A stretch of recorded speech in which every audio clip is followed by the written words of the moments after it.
I think it took me a while to even call myself a musician. I think it was only a few years ago when I was like, okay, I can't keep saying I'm not really a musician now. Some may say that you are only interested in one thing, that's to get your own way, that's to get your own way. From quite a young age, I was into music that was a bit different, or at least a lot of different types of music. I had a lot of different influences. I was definitely into the stuff that was a bit more rebellious. I definitely had very different music tastes to people in my year at school.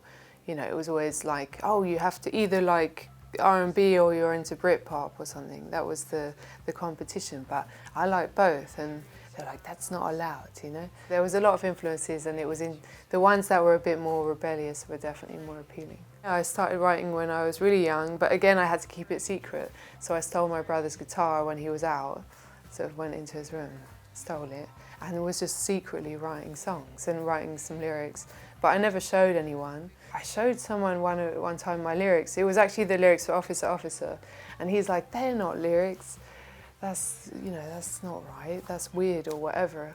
And so when it made it onto the album, it was like, ha ha. And I think that's the moral of the story, is don't listen to anyone else.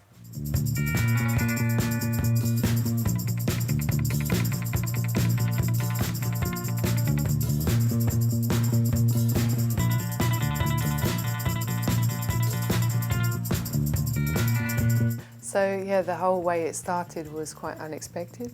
I'd studied in Cardiff, which is about an hour from Bristol, in Wales, the capital of Wales. I studied journalism and I worked in the music scene just because I loved music and I loved seeing bands and going to shows, and I love listening to music. And the day I quit my job, I got a call from Geoff Barrow. So this random guy calls me up and he's like, oh yeah, I got your number off Migueli. So I was like, what? Who is this? He's like, oh yeah, I've got a band called Beak or something. I was like, who's Beak? And I was like Googling it, couldn't find it. He's like, yeah, I got your number. Migueli said you're a weird singer. You come to Bristol sometimes. Next time you're in Bristol, just come by. And I was like, and he said, oh, what are you doing the next few weeks? And I was like, oh, I just quit my job, so I don't know really. I'll come. All right, fine. So then I went to the studio. They picked me up from the station. And I just thought it was some mates of my friend Migueli. So I was like, oh, well, I've got nothing to do, why not? I was kind of like, yeah. And then it was after about 2 weeks and I saw a Brit Award in the corner and I was like, oh, there's like a fake Brit Award.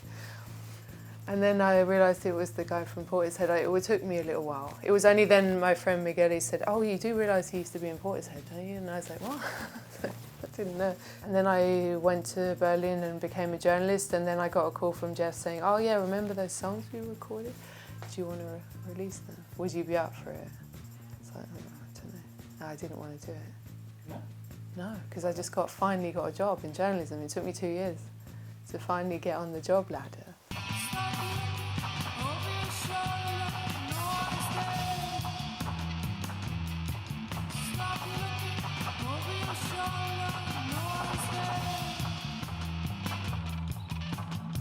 We recorded all together in a room, and they put me in a side room with a dodgy double glazing door.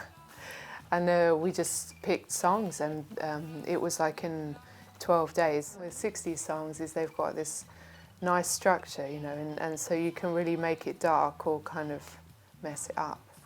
And the lyrics were pretty dark, you know, even though there were these nice poppy songs, but the lyrics were really weird. I wasn't always looking at the songs about what they're about. I was looking at the words and the way they sounded. I just piled all that frustration and that anger and that everything into the songs.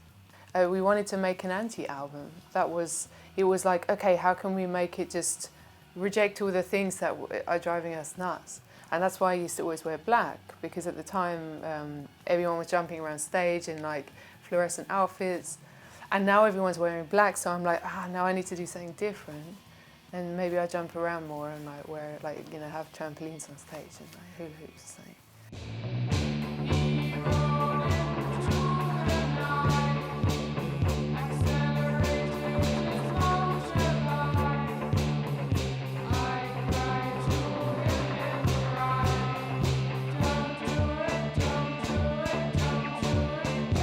it took me a while to even call myself a musician. I think it was only a few years ago when I was like, okay, I can't keep saying I'm not really a musician now. You know, I did it 10 years or whatever. The beginning was really hard. I remember one of my first shows was in Paris, and I was just like, okay, how am I going to do this? So I just started concentrating on the exit signs. And that was why at the beginning I used to always look up there because I couldn't look at the people.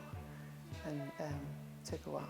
And everyone was like, oh, she's really obtuse and like arrogant. She's always not even looking at us. And I was like, I can't because I'm going to totally freak out, you know. Everyone told me it was bad. My family were like, why are you doing this? Why didn't you get singing lessons? Everyone was like, yeah, this is kind of horrible, you know. So, and the reviews were also bad for the first album. And then when I released the EP, which actually was outtakes from the first album, and I found the CD lying around when I was moving house, some of the same journalists that reviewed the first album and said it was bad said, oh yeah, we loved the first album and this is like also cool. It's like, no, everyone said it was rubbish in the beginning, but that's what we kind of wanted.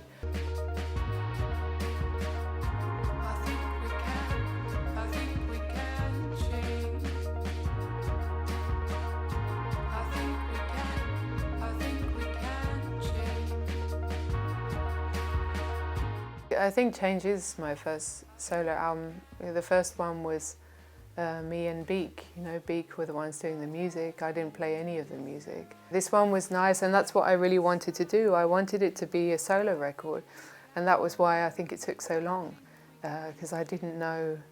Firstly, I didn't really know what I wanted to say, and I wanted to only say it once I'd figured that out. I booked a studio in Berlin. I went in there with my box of papers because I'd been writing Corona diaries just to figure out everything that was going on. So I turned up with that, and I prepared some drum loops and some chord progressions.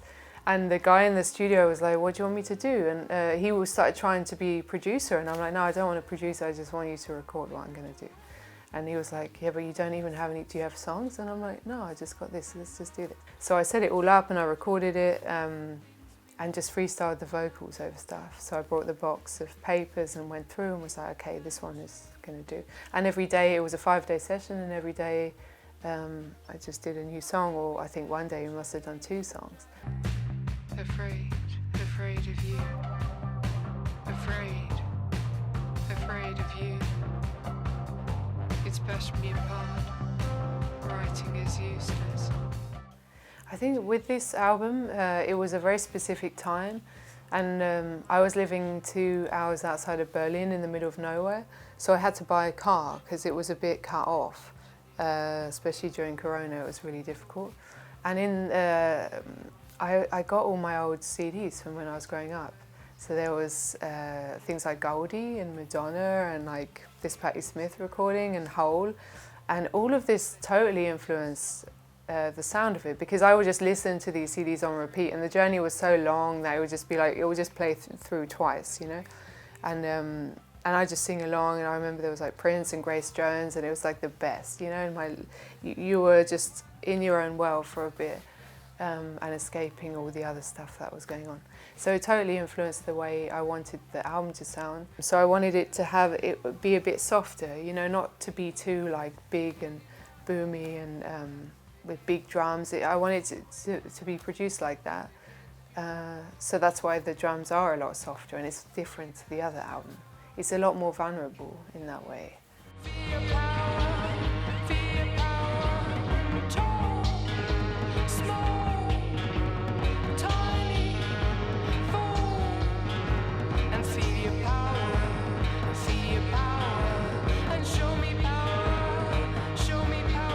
I think being a female in the music industry, there's often people around telling you what you should do or how you should do it or what you need to do to become successful. So the good thing is I'm surrounded by a lot of good people, and people like Geoff, I have a lot of respect for him, and he, even though he didn't really get this album, he still gave me full support and was like, yeah, just, you know, we support you with it and we're up for putting it out. But I remember, I think after that call, then I had to phone up Karine Grouhel, who's one of my mentors in Berlin, she was in malaria, and she's like my punk mum. And I was like, good one, I don't know what to do, you know, I don't know if it's total shit, this album, like, what do I do? She's like, don't worry, just do it, right? It's gonna be great. And sometimes you need a little bit, because when you're on your own all the time and you hear all these voices, there have been so many people in my history that said, you're never gonna do this, you're never gonna finish that album by yourself, you're never gonna get another record deal, you know, there's so many people that wanna hate on you all the time. Yeah, you have to be strong and you have to believe in yourself and believe in your vision, otherwise it's never gonna really work.